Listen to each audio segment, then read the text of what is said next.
How Prince William Made Life Difficult for Prince Charles, Camilla Parker Bowles. Accepting a new step-parent isn't always easy, but Prince William reportedly made life for Prince Charles and Camilla Parker Bowles difficult following Princess Diana's death.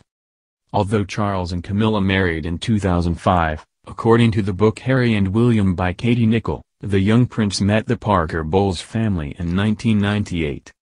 The year prior to that, Diana died in a tragic car accident in Paris, and at that point, William had no interest in extending a warm welcome to the Camilla, who he blamed for ruining his parents' marriage. While the new family appeared to be all smiles in public, behind the walls of Kensington Palace, Nicholl claimed Prince William would have frequent fights with Camilla and Andrea Parker Bowles' daughter, Laura, over which adult was responsible for breaking up the two families. William would blame Camilla for all the hurt she had caused his mother, which would send Laura into a rage, the author explained. Meanwhile, Laura blamed Prince Charles for coming between her parents. She couldn't care less that it was the Prince of Wales. She blamed him for breaking up her parents' marriage and was not afraid to tell William so. Although William and Laura eventually formed a better relationship, it took years before the two stopped blaming one another's parents. Behind palace doors, there is an explosive feud brewing, and it seems that Camilla's meddling ways have finally gone too far. All the rows have reached breaking point and it's now beyond repair. Kate and Wills have fled, Beatrice and Eugenie have been banished, and Meghan has been publicly slammed. In an extraordinary exclusive interview with New Idea, Tom Bower, the author of an explosive tell-all about Prince Charles, has spilled the details. There's no doubt that William and Kate moved to Sandringham to get away from Charles and his friends, said Tom, whose book Rebel Prince, The Power, Passion and Defiance of Prince Charles is out now. He claims William and his brother Harry have a difficult relationship with the heir to the throne and they do not like their stepmother, Camilla. In public, they are all smiles, but behind the scenes they do not like Camilla and see little of each other, Tom says. This is partly because of what happened to their mother Diana, but also because Charles spent so little time with them when they were younger. It's ironic because Charles complains about the way he was brought up by his parents, but the same thing has happened with his own children. They have drifted apart because he is so self-obsessed with his own emotions and problems, he explains. I'm sure that Harry had a wild period because Charles was absent for much of the time. Although William and Harry have said of Camilla, "We love her to bits," and claim she is not the wicked stepmother, revelations in the book won't have helped their relationship. He is very pleased Harry is getting married, despite his initial reservations.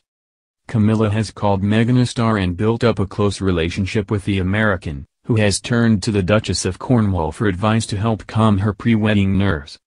The younger royals have been told to up their game, explains Tom. Charles felt that William was lazy and not doing enough, and there were some fraught conversations. William resented being told what to do and was not keen, which deepened the rift with his father. But the Queen and Prince Philip also told him that he and Harry had to increase their royal duties, and so they have done, as we are seeing now. Charles looks at William and knows he is popular, but unfortunately he himself has never been very popular. When people meet Charles, they like him and warm to him, but he has an image problem and it's very difficult to change it. I know that he was shocked by all the negative publicity and backlash against him and Camilla last year during the events for the 20th anniversary of Diana's death. He couldn't believe how much their ratings had shrunk. He knows he needs to improve his standing with the public, but so far he's failing. A lot of his problems are due to the fact that he surrounds himself with sycophants, and if anyone says something he doesn't agree with, he gets rid of them. Tom believes Charles was terrified of the bad publicity caused by some of the younger royals, and decided he was going to cut them out. Prince Andrew was greatly upset that his daughters Bea and Eugenie lost their bodyguards and won't have major royal roles, so that relationship is now permanently damaged. He has, rightly in my opinion, slimmed down the monarchy and will keep it to just the main players. His conclusion is that there will be trouble ahead when the Queen dies. Charles is a meddler and wants to be a politician, not an impartial monarch," says Tom. "The Queen and Prince Philip have been the glue holding the whole thing together, and when they go, it could end in tragedy. For that reason, I know they are determined to live for as long as possible so that Charles' reign will be a short one. Though Princess Diana and Prince Charles split up more than 20 years ago, people still like to play the blame game when rehashing the drama.